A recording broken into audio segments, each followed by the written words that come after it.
Mrs. Ramadass, thank you so much for agreeing to talk with me today. May I call you Lisa? Oh, please do. It's my pleasure to have you here. Okay, thank you. With your permission, I'd like to begin by just asking you to tell us a little bit about how you got to Penn State, what you studied while you were there, and what you did with your life once you graduated. All right. Well, I was a graduate of Northwestern High School in rural Lehigh County.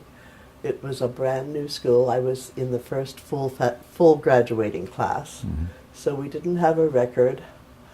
So I thought my choices were somewhat limited to state-supported universities, so I chose Penn State.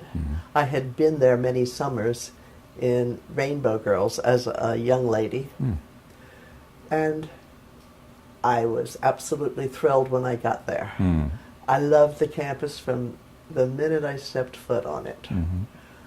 I majored in political science, and I wasn't sure what I was going to become. I thought I would like to be a Foreign Service officer. However, as time progressed and I got enough education to attend some recruitment meetings, I found out that the Foreign Service wasn't yet accepting women as Foreign Service officers, except for political appointees like Claire Booth Luce. So I decided I wanted to join the CIA. Okay. I was studying Russian, and I was living in a Russian language house, which was located near Beaver Avenue, near the old football stadium.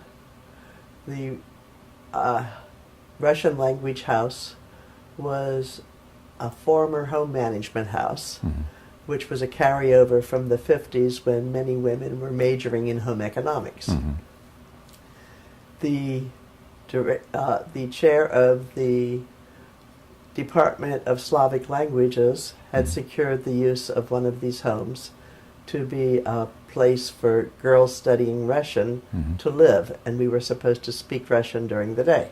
I'm sorry, I have to ask, how did you come to be studying Russian? My little high school did not have Spanish, it did not have French. I studied Latin. Okay. And when I came to Penn State, other students told me, you can't take Spanish because that will be full of kids that studied that in high school. The same for French, the same for German. So I opted for Russian. Okay. And then I found out that a lot of the students in those classes spoke it at home.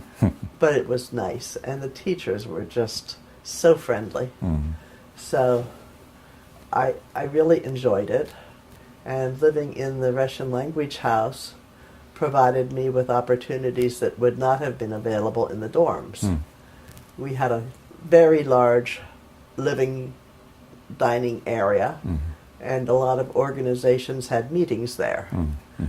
Whenever we had visitors from the Soviet Union, we always had luncheons or teas in the Slavic Center. I remember one time a group of Russian students came as graduate exchange students, and they were so excited they had all of these pins that had a picture of Yuri Gagarin on it. They were the first in space.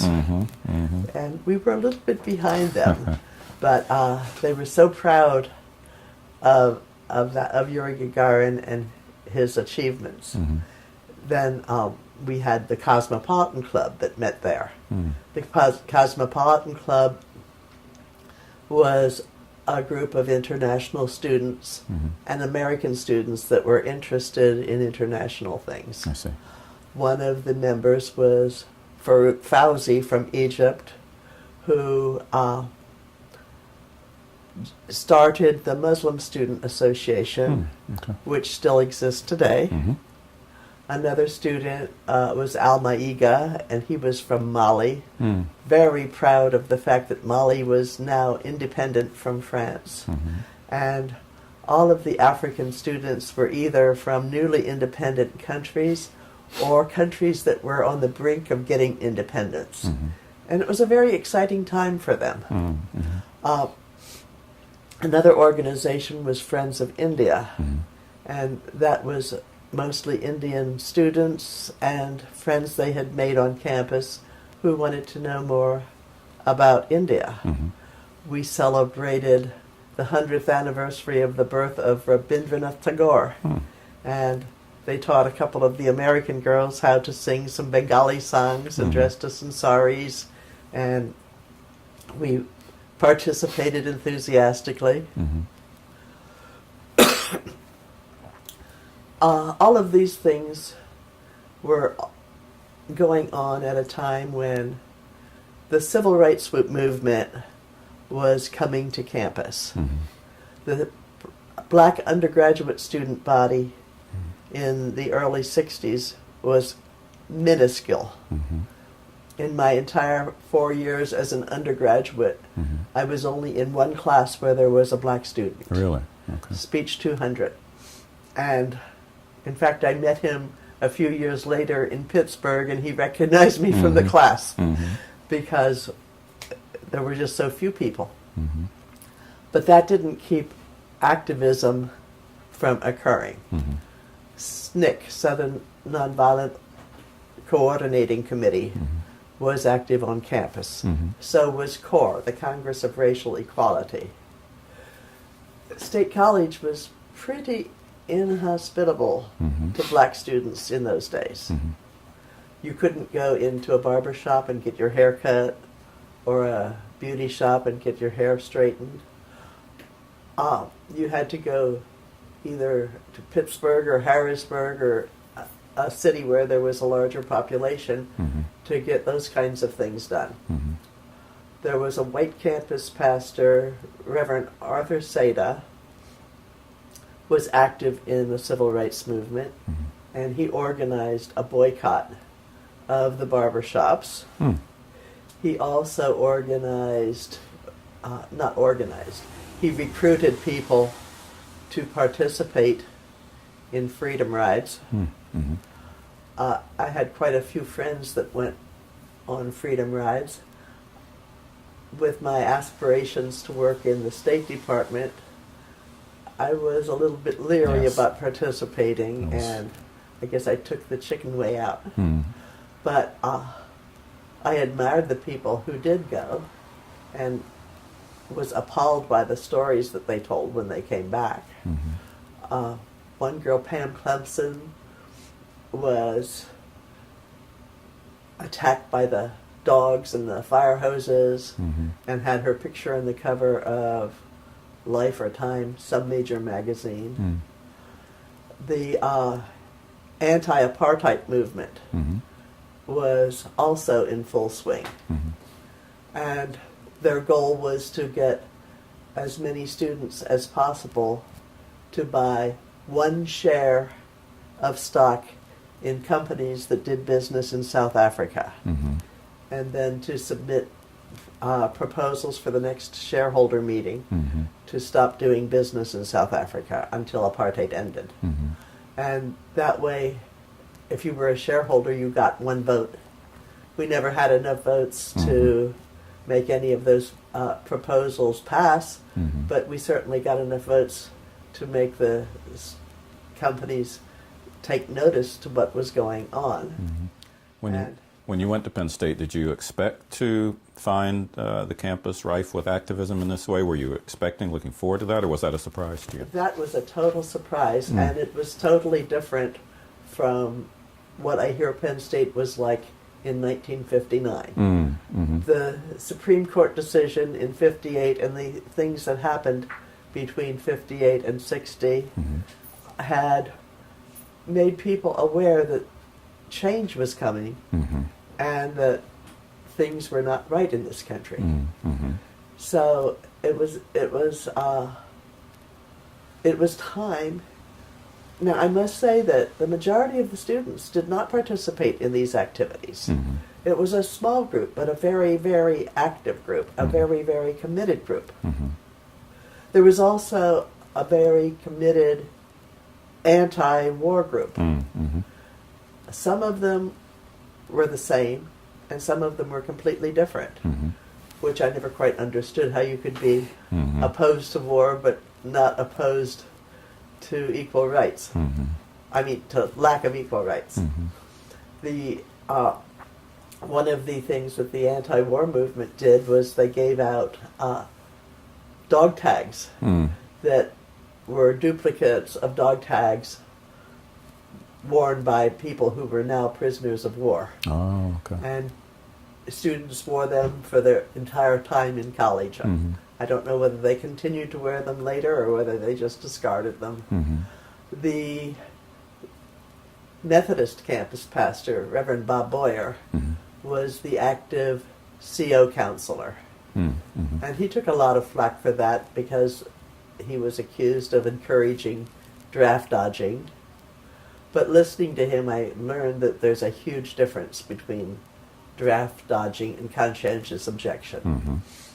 Then there were others in the movement, not Reverend Boyer, but people that were anti-Vietnam, who encouraged people who were claiming CO status to do some crazy things like say, I got my ideas for peace movement because I saw this great big peace sign on this huge picket fence. So I want this huge picket fence put in my draft record. Okay. And of course, the government had to put it in Mhm. somehow. Mhm. They had a storehouse where they kept all kinds of things like that. Mm-hmm. Mm-hmm.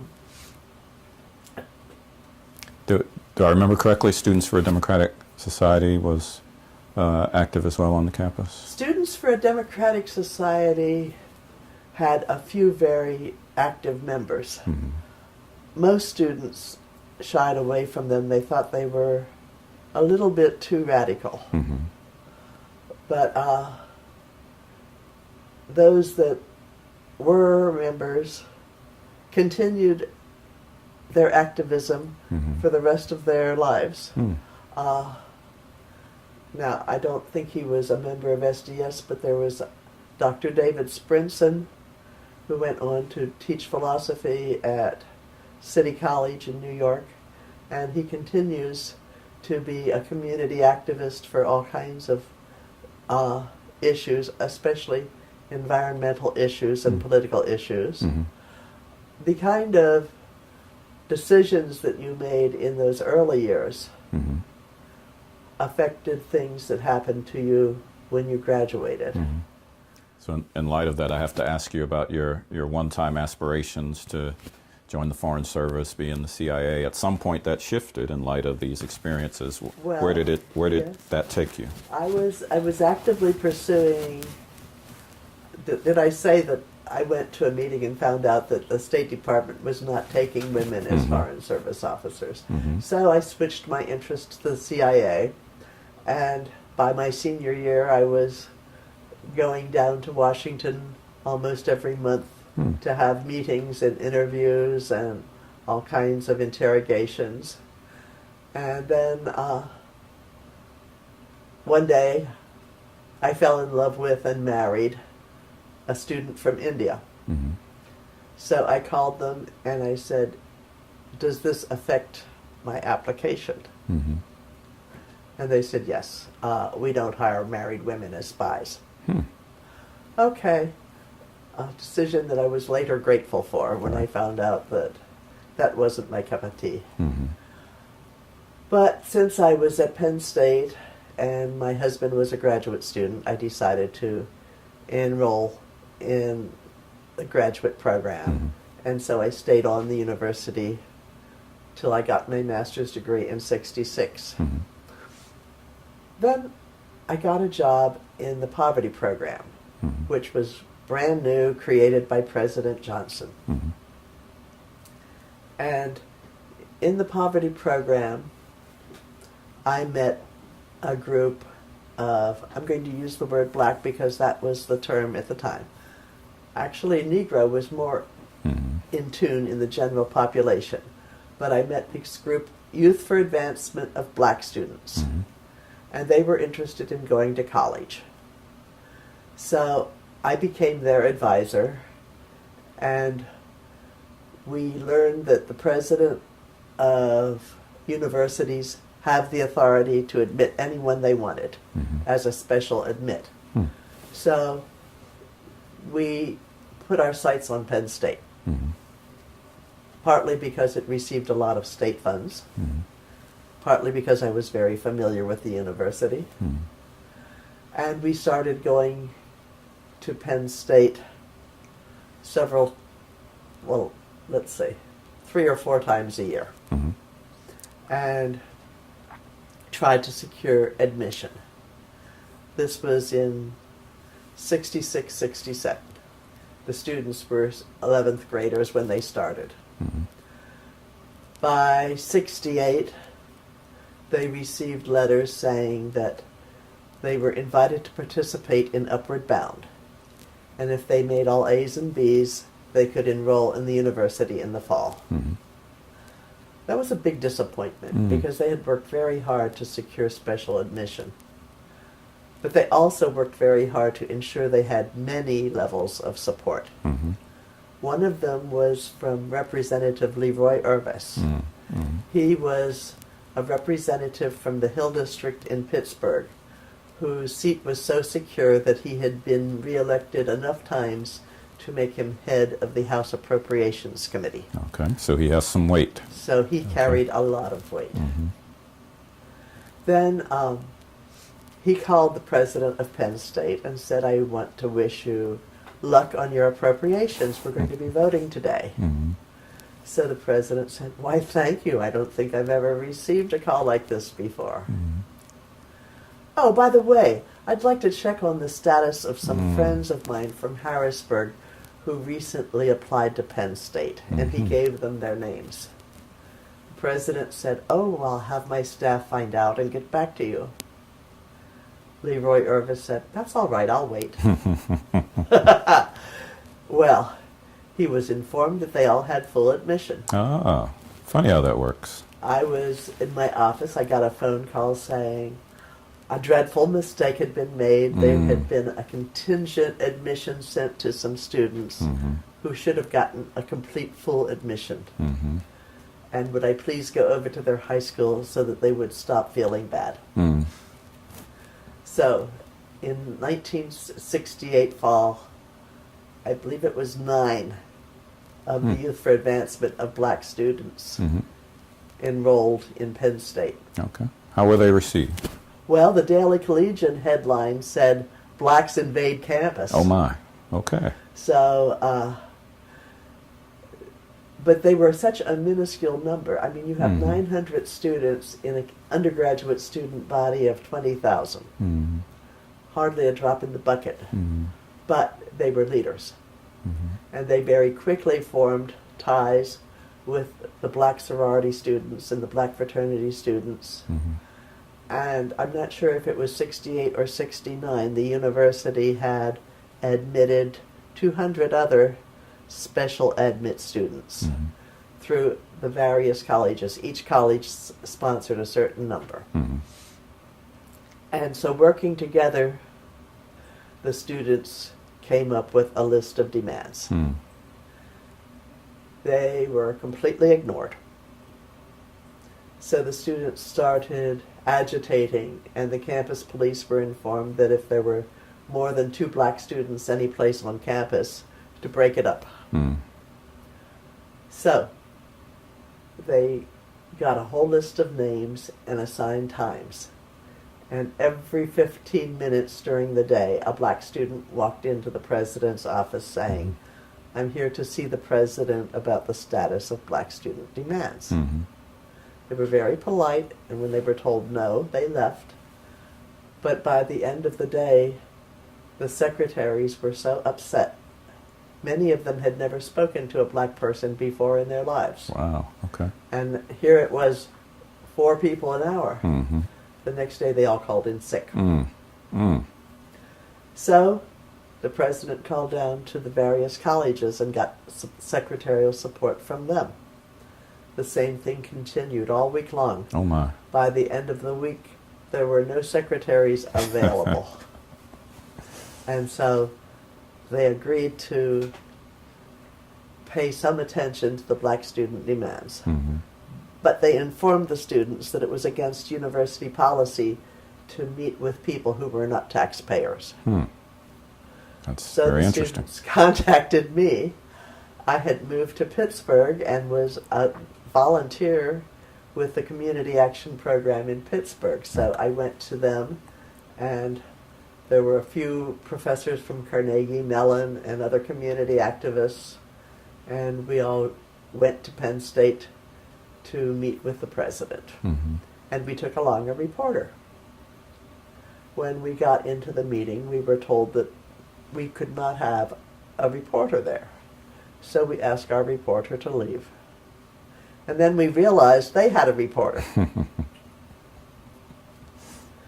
So one of the community activists, Bowie Hayden, called them, I don't know whether An I should unpleasant say it, word. An unpleasant name. a very unpleasant name, and we all walked out. Mm-hmm. The next day, the Daily Collegian said that he called them the vilest word in the human language. Okay. And Am I correct? This word begins with M. yes. Okay, we should probably not say it, but It's a two-word word. yes. MF. But at least things were noted. Mm-hmm. So that by, I'm going a little bit beyond 60s, Okay. by early 71, Mm-hmm.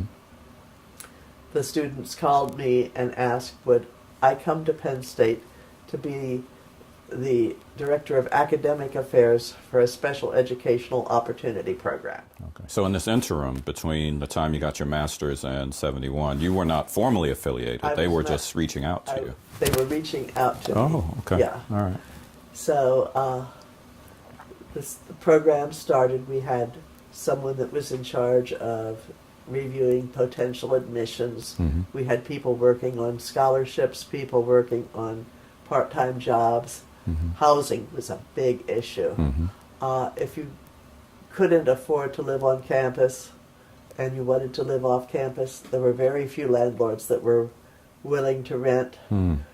The Fair Housing Act had passed in 1968 as a result of Dr. King's assassination. Mm-hmm. I mean, there was almost no debate. It just passed. Mm-hmm. But the agency that was to enforce the law was the U.S. Department of Housing and Urban Development, which was also a brand new agency with the first black cabinet member in the history of the United States, Mm-hmm. Bob Weaver. And till they got it staffed and running, there was still not very much enforcement action Right. by that time in the smaller places. In the cities, they were doing a pretty good job of reaching out. Mm-hmm. And they worked closely with state and local government human rights agencies.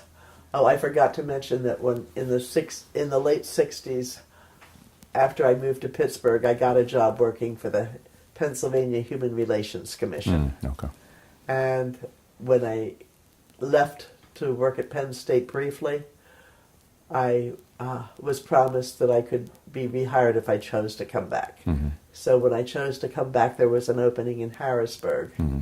And by that time, HUD was reaching out to state and local government agencies that had fair housing laws in effect a little bit longer, Mm-hmm. and asking for advice on how do you enforce them. Mm-hmm. Not long after that, they were the leaders in the enforcement efforts. Right. And all of these things probably led to my joining HUD later on Okay. and finishing the rest of my 25-year federal government career Mm-hmm. working in the Office of Fair Housing and Equal Opportunity. I see. Okay. You say you came back to Penn State briefly. Did you leave because the institution was not moving fast enough on things that you cared about? Was it something unrelated to politics? What was the occasion for your first departure? suggestion was absolutely right. Okay. We ran into a number of problems. Some of the problems were academic, some of the problems were institutional. Mm-hmm. I had one professor who was giving F's to all of the black students in his class. Mm. I had read their exams and I thought they deserved far better than an F. But he told me that he had academic privilege. Mm-hmm. So I arranged for some white students to trade names with black students. And then when I informed him that the Fs that he had given in his last exam really belonged to white students, He saw the light and he was transformed. he asked, how can I grade if I don't know the name of the person who wrote the exam? Oh no, he was not transformed. He was not transformed. Okay. There were some who were. Mm-hmm. There was a math professor who said, my objective is to teach math. And if a student fails an exam, they should come back. I'll throw it away and let them study some more and take the exam again, even if it takes 3 or 4 times, because my object is to have them learn the math. Mm-hmm. There were a lot of white students that were very, very friendly and welcoming. Mm-hmm. Some of the white sororities invited students to come in and study in their Blue Book files. Mm-hmm. And the university itself was not quite so embracing. Mm-hmm. And we had a lot of suggestions that we made for change, all of which were ignored. Mm-hmm. And finally, we were fed up after about 3 months. And so we naively said, we are resigning until you implement some of our suggestions. Mm-hmm. And they thanked us very much for their service and put the program into the Office of Student Affairs. Okay. So at that stage, I went to Harrisburg and resumed working for the Pennsylvania Human Relations Commission. Mm-hmm. And my husband resumed working for the Pennsylvania Department of Environmental Resources. Mm-hmm. And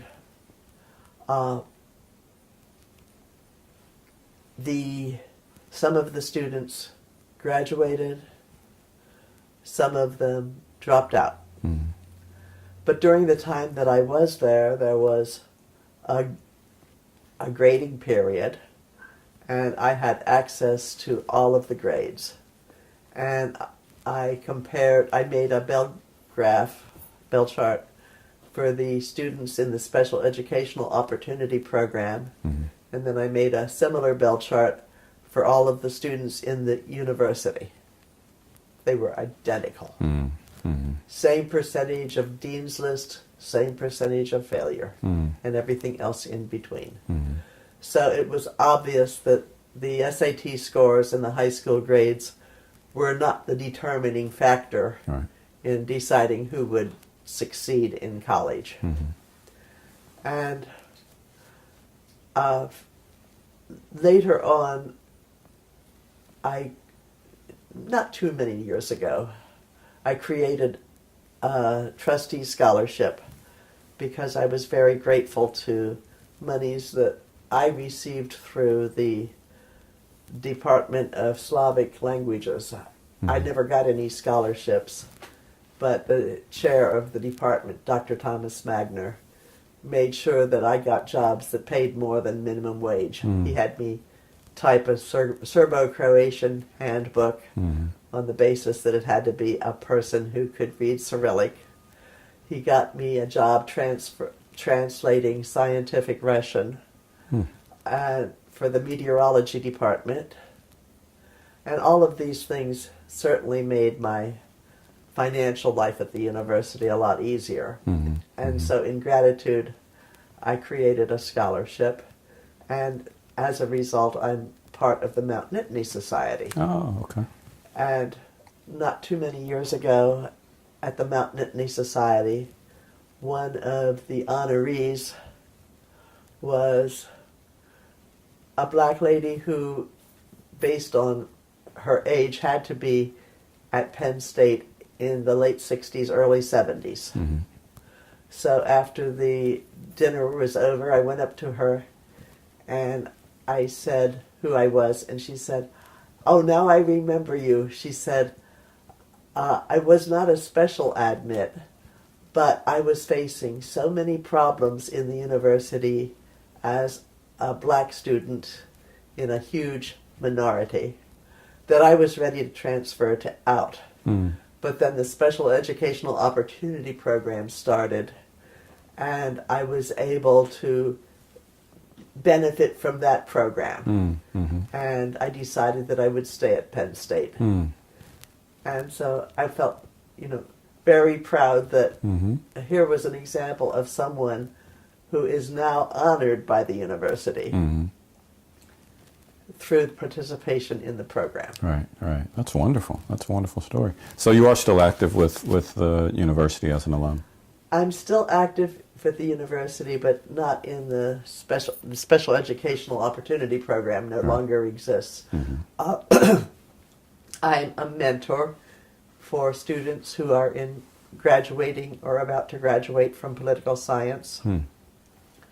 We meet with them and talk about their career goals and possible opportunities and point out opportunities they might not have ever thought about. I recently met with the director of African American Studies to share with her some of the stories that I've just spoken about now. And I attend the Mount Nittany Society dinners every year. I see. So is it fair to say, and I hope you feel free to tell me if the truth, whatever the answer is, that your experience as a liberal arts student prepared you for the rich and, how shall we say, active life of citizenship and activism that you've been telling us about? Well, absolutely. It wasn't just the subjects that I studied in the College of Liberal Arts, but it was also the experiences that I had in Penn State during the 60s, a very, very interesting, very, very turbulent time, and the friendships that I made have sustained me.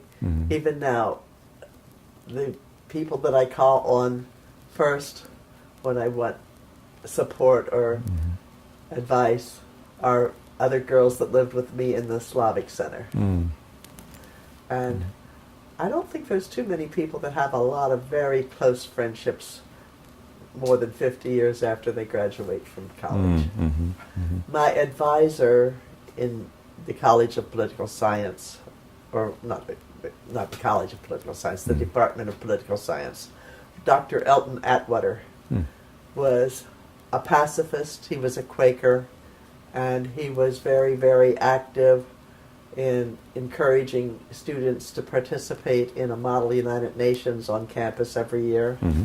And he and I corresponded with each other from the time I graduated until his death a few years ago. Really? Wow, that's wonderful. That's wonderful.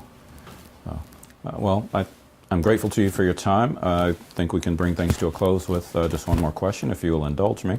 I'm wondering if there's one moment that stands out to you as a kind of vivid memory that encapsulates your experience at Penn State. Is there any one moment that you return to?